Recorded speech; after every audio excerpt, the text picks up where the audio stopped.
오늘 마태복음 26장 69절에서 75절 말씀 가지고 낮은 길 앞에서 터진 베드로의 통곡이라는 제목의 주님의 말씀 함께 나누도록 하겠습니다. 우리 옆에 있는 분들과 한번 인사하겠습니다. 예수 십자가를 사랑합시다. 네. 여러분의 평생의 고백이 되길 진심으로 축복합니다. 우리는 사순절 말씀이 육신이 되어 오신 주님의 말씀을 시작으로 이제 십자가에 못 박히신 그 밤까지 왔습니다. 이 길은 세상 그 어떤 내리막보다 급경사의 낮은 내리막이며 그 어느 누구도 오를 수 없는 하늘보다 높은 자리가 바로 십자가의 길입니다. 그래서 십자가의 길은 내리막도 있으며 오르막도 있습니다. 이 인생에 주님께서 주신 십자가의 길 위에서 오르고 내리며 많은 사람들이 주님을 만나고 또 주님을 배우고 때로는 주님을 배반하는 이들도 만나고 등지는 이들도 만납니다. 주님은 그런 모든 사람들에게 십자가의 길을 통해 선언하셨습니다. 이 길을 함께 가는 자들에게 내가 너희와 함께하리라. 내가 너희를 위하여 나의 모든 것을 내어주리라. 이 사실을 믿는 자들은 구원을 얻으리라. 주님은 십자가를 통해 우리들에게 약속하시며 이 길을 가자고 우리를 초대하셨습니다. 이 십자가의 길, 이 낮은 길은 그런데 우리의 의지와 결단으로는 갈 수 없는 길이라고 성경은 말씀합니다. 주님께서 먼저 가셨기 때문에 우리가 갈 수 있는 것이지, 그것이 아니고는 우리의 그 어떤 것으로도 이 길을 갈 수 없는, 우리는 죄인이요 능력 없는 무익한 종이기 때문입니다. 그냥 무시하고 그 길을 가지 않는 사람들을 우리는 이 길 위에서 만나며 그 길 앞에서 망설이는 사람도 만납니다. 그리고 그 길을 가고 싶지만 인생의 나를 두렵게 하는 수많은 문제들로 인해 주저하고, 심지어 주저하고 있는 자기 자신에 대해 안타까워하며 통곡하는 이들도 우리는 만납니다. 오늘 본문에서 그 십자가의 길을 주님과 가고 싶지만 가지 못한 한 사람의 통곡이 오늘 본문에 기록되어 있습니다. 지금 예루살렘 시온산 동쪽 기슭에 가면 베드로 통곡교회라는 교회가 있습니다. 이 교회는 베드로가 예수님을 부인하고 통곡했던 그 자리, 어디입니까? 대제사장 가야바의 집터 위에 세워진 교회로 알려져 있습니다. 왜 베드로는 이 가야바의 뜰에서 통곡하였을까요? 베드로에게 날아온 돌덩이와 같은 질문이 베드로의 통곡의 시발점이 되었습니다. 우리 69절 말씀을 함께 읽겠습니다. 베드로가 바깥 뜰에 앉았더니 한 여종이 나와 이르되 너도 갈릴리 사람 예수와 함께 있었도다 하거늘. 아멘. 베드로가 통곡하게 된 그 첫 번째 이유는 바로 산산조각난 자기의 의로움을 보고 베드로는 그 통곡이 시작되었습니다. 십자가의 낮은 길에서 통곡한 그 첫 번째 이유는 내가 나를 의롭다고 생각했는데 그 자기 의로움이 아무것도 아니라는 것을 깨닫게 되는 순간 그 안에서 영혼의 통곡이 시작되었습니다.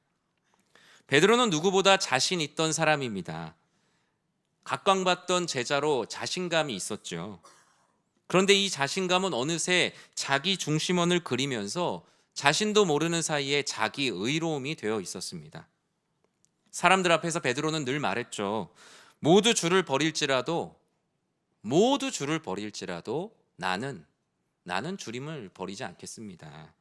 주와 함께 죽으면 죽었지 나는 주님을 부인하지 않겠습니다라며 늘 호언장담했고, 그 호언장담하는 자신의 모습이 마치 자신의 본질인 양 착각하는 자기 의로움에 빠지게 되었어요. 그렇다면 베드로가 주님을 사랑한 것이 그럼 거짓이었을까요? 그것은 아니에요. 베드로는 분명 주님을 사랑했죠. 그러나 베드로는 주님을 사랑할 뿐만 아니라 여전히 자기 자신, 자기 의로움도 사랑하고 있었습니다. 평안할 때는 이 두 사랑이 아무런 문제 없이 서로 존재하고 있었는데, 이 아무 문제 없을 것 같은 두 사랑이, 이 두 집 살림이 대제사장의 집 바깥들에 있던 이름 없는 여종이 던진 그 질문 하나, 그 작은 돌멩이 같은 질문 하나에 자기의 모든 의로움이 산산조각 나버립니다. 베드로의 산산조각난 의로움이 무엇입니까? 70절에 베드로가 이렇게 고백하죠. 같이 읽어볼까요? 베드로가 모든 사람 앞에서 부인하여 이르되 나는 내가 무슨 말을 하는지 알지 못하겠노라 하며. 베드로가 그동안 공들이고 공들여 쌓아왔던 그 공든 탑이 이름도 모르는 여종이 던진 작은 돌 하나에 와르르 무너집니다. 사랑하는 성도 여러분, 주님께서는 십자가의 길을 가시며 이 작은 돌뿐만 아니라 인생이 감당할 수 없는 모든 수치를 감당하셨죠. 채찍에 맞으시면서 그 길 가신 주님을 우리는 기억합니다. 그런데 우리는 우리의 의로움은 사람들이 던지는 작은 돌 하나에도 다 무너지는 거예요. 나는 충분히 괜찮은 성도다. 나는 내 힘으로 얼마든지 신앙생활할 수 있다. 우리 교회는 내가 없으면 돌아가지 않는다. 나는 다른 사람들이 보았을 때 충분히 모범적인 신자다. 나는 다른 사람들의 신앙과는 조금은 다르다. 주님은 그럴 때 교만한 우리들에게 여종의 질문과 같은 작은 돌 하나를 던지셔서 우리의 모든 의로움을 깨뜨리십니다. 왜냐하면 너희의 이 공든 탑이 오히려 십자가의 길을 가는 데 있어서 도움이 되지 않는다라는 것을 가르쳐주기 위함입니다. 이 십자가의 길은 오히려 우리의 짐을 주님께 내려놓고 은혜로만 가는 길이죠. 두 손 완전히 비우고 자신을 내어주신 주님과 함께 동행하는 길인데, 이거 내가 쌓은 거라면서 그 탑을 등에 짊어지고 오는 사람들을 어찌 주님께서 십자가의 길에서 맞이할 수 있겠습니까? 주님께서는 이 여종을 사용하셔서 그 작은 질문 하나를 던지셔서 베드로의 모든 의로움을 깨뜨리셨습니다. 이것은 은혜입니다. 은혜. 사람들의 어떤 말로도 깨지지 않는 자기 의로움이 생전 얼굴도 몰랐던 한 여종의 질문을 통해서 내 안에 켜켜이 쌓여있던 내 의로움이 다 무너지는 거예요. 나는 그렇게 훌륭한 그리스도인이 아니었구나. 내가 열심히 신앙생활하며 남들보다 더 대단한 신앙을 가지고 있다고 생각했는데 아니었구나. 다 하나님의 은혜구나. 인간이 쌓는 돌은 돌 하나만 얹어놔도 그냥 이 작은 질문 앞에 무너져 버리는 것이구나. 사랑하는 성도 여러분, 이 고난 주간에 여러분 안에 혹시나 쌓여있는 신앙의 의로움이 있다면, 자기 의로움이 있다면 주님께서 던지시는 이 돌로 인해 그 모든 의로움이 깨지는 은혜가 우리 여러분들에게 가득하시길 주님의 이름으로 간절히 축원합니다. 이 조각난 베드로의 의로움은 조각난 것으로 끝나지 않죠. 72절에 보면 그 조각은 점점 더 잘게 부서집니다. 같이 읽겠습니다. 베드로가 맹세하고 또 부인하여 이르되 나는 그 사람을 알지 못하노라 하더라. 아멘. 이전엔 내가 무슨 말을 하는지 알지 못한다. 이제는 나는 그 사람을 알지 못한다 라며 고백하는 자신의 얼굴. 그 여종과 대화하는 그 가운데서 베드로는 자신의 추악한 민낯을 마주합니다. 와, 내가 주님 앞에 이 정도밖에 되지 않는 사람이었구나. 그동안 내가 주님의 제자로 주님 앞에 나름대로, 세상 사람들 앞에 나름대로 큰 제자라고 생각했는데 나는 아무것도 아니었구나. 이 조각난 자기 의로움의 유리 조각에는 그의 속사람, 그의 추악한 민낯이 조각조각 비추기 시작했어요. 안문에 가니 또 다른 여종이 있었죠. 다른 여종이 베드로를 보며 사람들에게 말합니다. 저 사람은 나사렛 예수와 함께 있던 사람 아닌가? 내가 봤다. 베드로는 쌍수를 들어 극구 부인합니다. 이전에는 그 여종의 말이 무엇인지 알지 못한다라고 얘기했는데 이제는 내가 그토록 주는 그리스도시요 살아계신 하나님의 아들이시라고까지 고백했던 예수님을 나는 알지 못한다라고 심지어 맹세까지 합니다. 이 유대인들에게 맹세가 얼마나 큰 의미인지 여러분 구약 성경을 읽으면 아시지 않습니까? 맹세하는 순간 드러난 것은 무엇입니까? 베드로의 말에 진실함이 드러났나요? 아니죠. 오히려 그 십자가의 낮은 길을 여전히 두려워하는, 여전히 높아지고 싶은데 낮은 길을 가는 데 있어서 두려워하는 자기 자신의 모습을 만났어요. 사람이 교만하지 않을 때는 빨리 겸손해질 수 있어요. 그런데 이 교만이 공든 탑처럼 자기 의로움이 쌓여가면 내려올 수가 없어요. 저희 아버지께서 저에게 자주 말씀하셨거든요. 사람이 한 계단 올라갈 때는 한 계단 내려오면 그만인데 이 교만함이 한 계단이 아니라 정말 백척간두와 같이 높은 곳에 있으면 겸손해지고 싶어도 겸손할 수가 없다고요. 왜냐하면 겸손하려고 내려가면 죽을 것 같거든요. 내 인생이 끝날 것 같거든요. 베드로도 지금 3년 동안 주님을 따랐는데 그동안 쌓아온 자기 의로움이 많으니 이것을 내려놓고자 하니까 죽을 것 같거든요. 베드로는 결국 예수님보다 자기 자신을 선택합니다.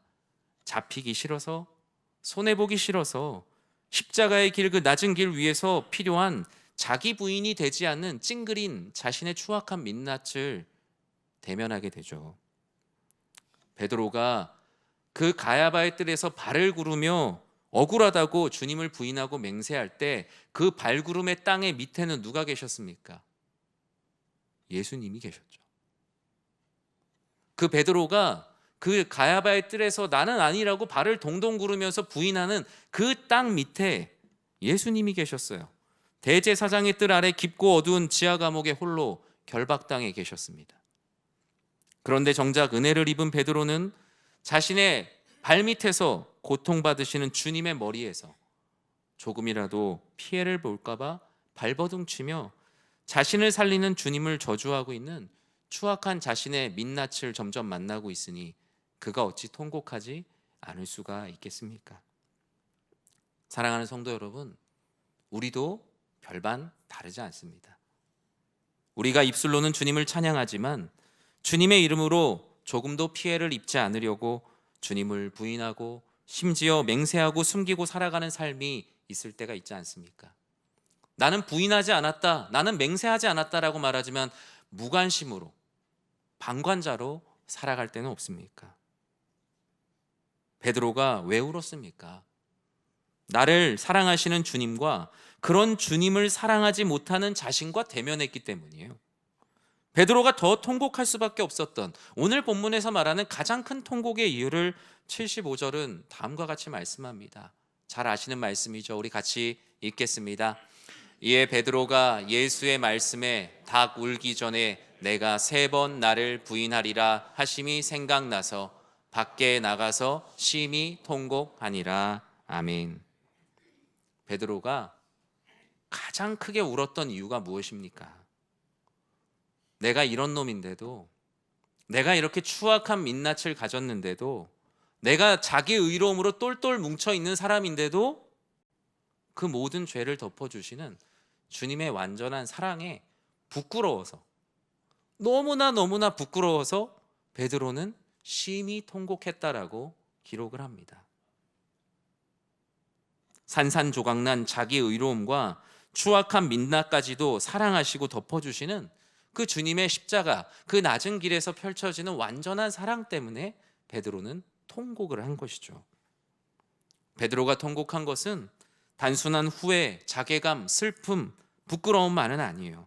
이 낮은 길 앞에서 터져 나온 베드로의 통곡의 가장 큰 지분은 내가 어떠하든 그럼에도 불구하고 나를 사랑하시는 그 주님의 십자가의 길의 완전한 사랑, 그 완전한 사랑 앞에 불완전한 피조물이 드리는 은혜의 통곡이에요. 반석과 같은 변치 않는 존재와 부딪혀서 나오는 그 소리, 그 소리가 바로 베드로가 하나님께 드린 심히 통곡하였다라는 울음의 고백입니다. 닭울음 소리는 베드로를 향한 예수님의 정죄가 아닙니다. 이 닭울음 소리가 들렸을 때 베드로가 만약에 예수님을 나의 하나님으로 섬기지 않았다면 이 말씀은 그렇게 들렸을 거예요. 내가 너 그럴 줄 알았다. 닭 울음소리는 예수님이 나의 하나님이요 사랑의 가르침이 없었다면 내가 너 그럴 줄 알았어.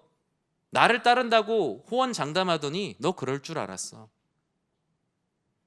그런데 주님께서 여러분들이 신앙생활에 슬럼프가 오거나 하나님으로부터 멀어지거나 아니면 하나님 앞에 어떻게 해야 될지 몰라서 부끄러워할 때 하나님께서 여러분에게 그렇게 말씀하십니까?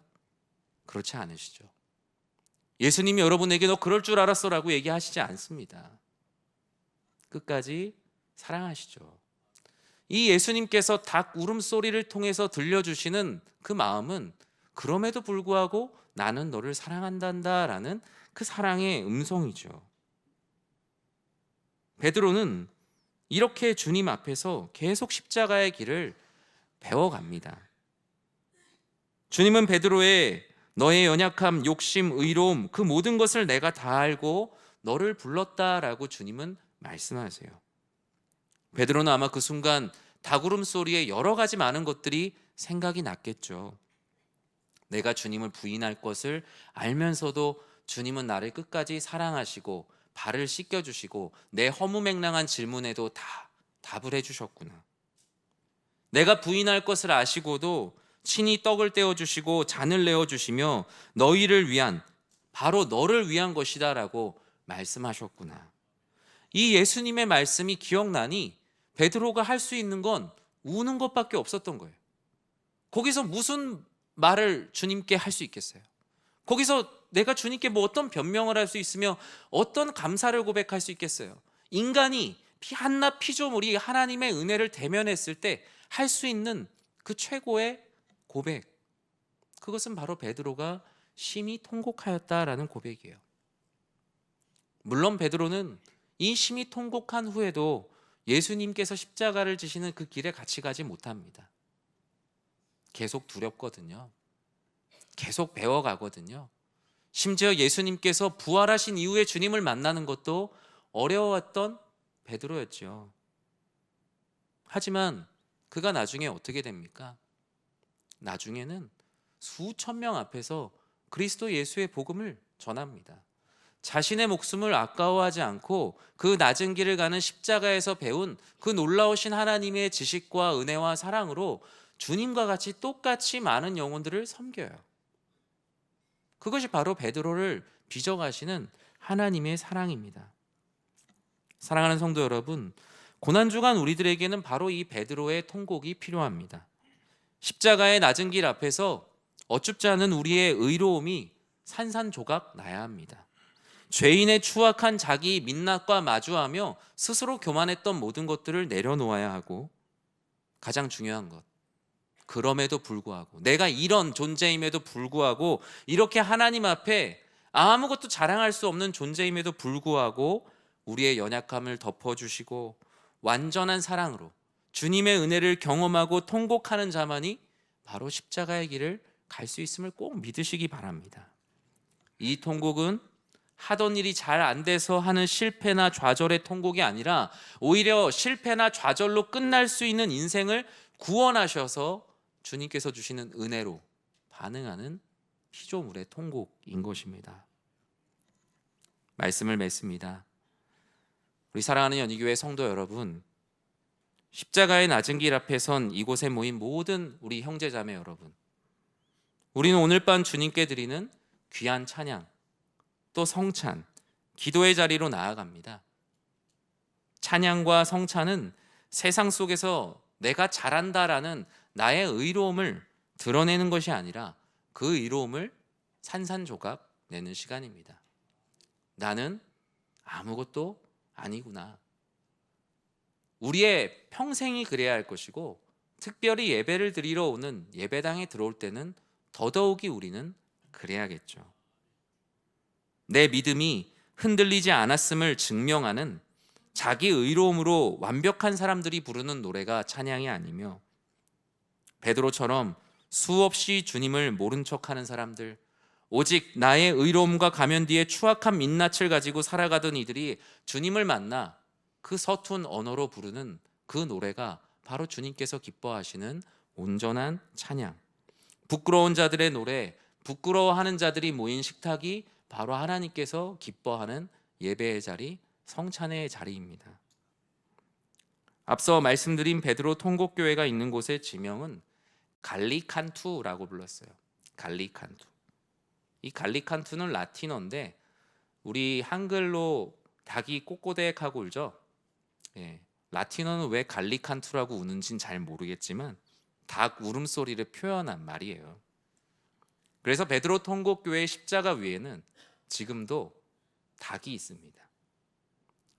십자가 앞에서 주님께서 닭 울음소리를 들려주셔서 각자의 의로움을 깨뜨리시고, 그리고 자기가 쌓아왔던 모든 공든탑을 무너뜨리시고, 그리고 추악한 민낯을 만나게 하시고, 그럼에도 불구하고 덮어주시는 그 하나님의 사랑이 저 십자가 위에 달린 저 닭의 모형 위에 그 의미가 담겨 있습니다. 오늘 주님은 우리의 연약함과 민낯을 다 아시면서도 주님의 찢기신 살과 흘리신 피를 우리들에게 성찬을 통해 내어주실 것입니다. 오늘도 닭 울음소리를 말씀과 사랑, 또 우리 찬양대 칸타타를 통해서 우리들에게 들려주시며 주님 앞에 신실한 아침을 맞게 될 것입니다. 우리는 주님께서 우리를 깨우시는 닭 울음소리에 귀를 막는 세대가 되어서는 안 되겠죠. 내 힘으로 살아보려고 했던 모든 의로움과 교만을 주님 앞에 내려놓고 어떤 상황 속에서도 나를 붙드시는 그 십자가에서 쏟아지는 비와 같은 완전한 사랑의 은혜를 굳게 붙들며 나아가는 우리 사랑하는 모든 성도님들 되시길 주님의 이름으로 간절히 축원합니다.